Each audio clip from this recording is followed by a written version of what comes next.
Hey guys, it's GT here, and I have the one and only Stephen Lendman back on the line. Mr. Lendman, thanks for joining us. Oh, Sean, I don't know about one and only, but I'm delighted to be on with you. Well, you're prolific. You're a prolific writer, and we post everything that you write. You usually have at least one or two new pieces every single day, and people can find those great articles at sgtreport.com. Sean, I'm very grateful for your support. Oh, well, you know what? I like to say we're all in this mess together, and I'm very grateful for your support. You know, you, Bob Chapman, G. Edward Griffin, Ron Paul. I mean, these are men who are setting an example for the rest of us, and so thanks for everything that you're doing. But I wanted to bring you on to talk about this unfolding police state that we now see in our own country under the guise of fighting this endless war on terror.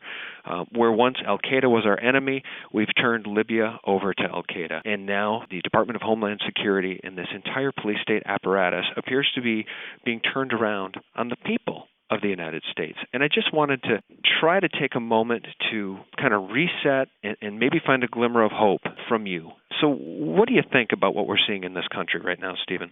Scares me, Sean. It really does. I'd love to give you a glimmer of hope, but I honestly don't see any. I see things getting worse, not better. And we see one repressive police state law after another. The one at the end of last year, the provisions in the National Defense Authorization Act, where literally any U.S. citizen anywhere in the world can be snatched and grabbed by the military, thrown in a dungeon, throw away the key, leave them uncharged, untried, to rot for the rest of their lives by presidential edict, not by a court, not by Congress, by presidential edict. And, of course, we have so-called cybersecurity going on. I don't see it as cybersecurity. CISPA getting a lot of play. We had SOPA and PIPA before them, but CISPA is the one that passed the House. The Senate still has to debate it.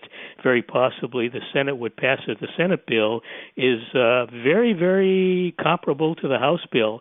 I think relatively minor differences between the two, so that means they're very easy to resolve. Obama said he would veto the bill if he gets it. He said he'd veto the NDAA last year, and then he ended up signing it. I mean, I'm certain he'll sign. If the Senate passes CISPA, I'm sure Obama will sign it. And I call CISPA more about destroying personal freedom than protecting online security. That's the state that we're in right now, Sean. Well, it's just horrifying. We're seeing news that leaked documents are now pointing to the fact that re-education camps in America are being set up and that they are for the American people. Let me dig into this for folks who don't know. This report comes from Paul Joseph Watson over at InfoWars, and he's saying a shocking U.S. Army manual that describes how political activists in prison camps will be indoctrinated by specially assigned psychological operation officers, that's PSYOPs, guys, contains numerous clear references to the fact that the policies do apply domestically to U.S. citizens. And, Stephen, there's other news coming from True News Radio saying DHS informant and insider is saying, quote, we are preparing for massive civil war in the United States.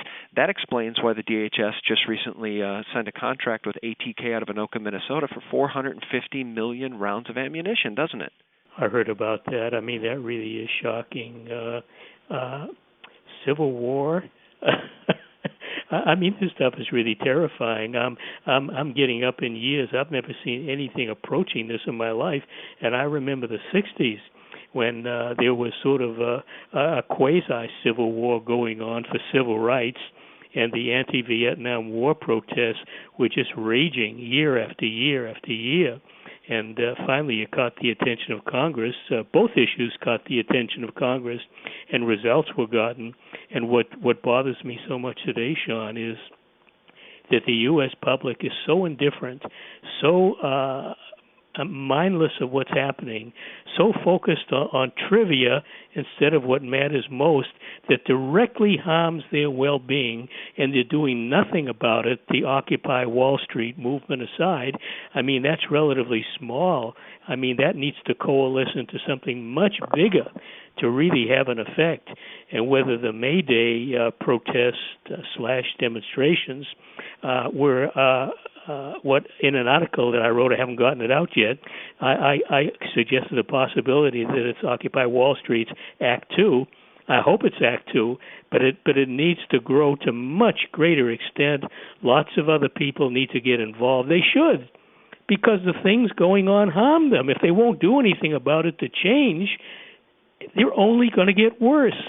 Yeah, and I just want to jump in and say, for those who are immediately going to leave comments saying, oh, the Occupy movement is a bunch of communists, there has been a broad brush used to try to paint that image and to portray the Occupy movement as being something that is completely owned by the powers that be, something that is being utilized for nefarious purposes. And I've been there. I've been in New York. I've done a video about it. I talked to people. There are real, honest, caring people on the ground there who know about the Fed, who want to end the Fed, who are pointing the finger at the bankers and this criminal banking fiat system.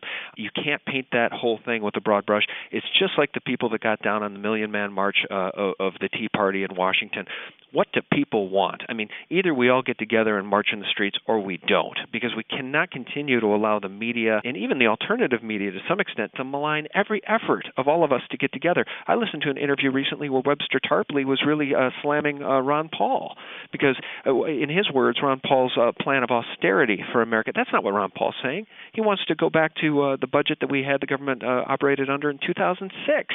Which was plenty of money, as Ron Paul likes to point out. This isn't about austerity. This is about ending wars that are never going to end otherwise. As we just saw, Obama has agreed to allow the troops, signed an agreement, I think, with Karzai to leave the troops in Afghanistan until 2024. It leaves me speechless. What are we going to do, Stephen? What can we do? What are our solutions? Boy, again, it's a big problem, Sean. It reflects an article that I wrote recently that I called A Nation of Morons. Do you remember that one? I do. Well, I mean, we literally have a public that is out of the loop. Yeah. You know, a very small percentage of the people in the country have any sense of what's going on. To refer to the Occupy movement as a bunch of communists, I mean, that falls right into the category of a moronic nation. I mean, that notion is absolutely moronic. Anybody who makes that statement doesn't know what's going on. They're completely ignorant, and they show it with their stupidity. Go out and get the facts and find out for yourself. I've been out with the Occupy Chicago people. I mean, I talked to some very intelligent people who knew precisely why they were out there. They might better define all the issues, but they're intelligent. They understood things, and they're upset just like you and I are, Sean, and they want to do something about it. And I think they realize that unless we, ordinary people, take on the responsibility to change things, they're never going to change. They never have changed. In all human history, change has never come from the top down. People with wealth and power never give an inch. You have to grab it from them, take it from them, force it from them. I don't mean by, shooting them or anything. I don't believe in violence, but civil disobedience I absolutely do believe in. We saw a lot of that in the 60s. We need to see some of that now. Shake up the system. There's one scholar who refers to, and I've used the terminology, a disruptive protest. We need to be disruptive.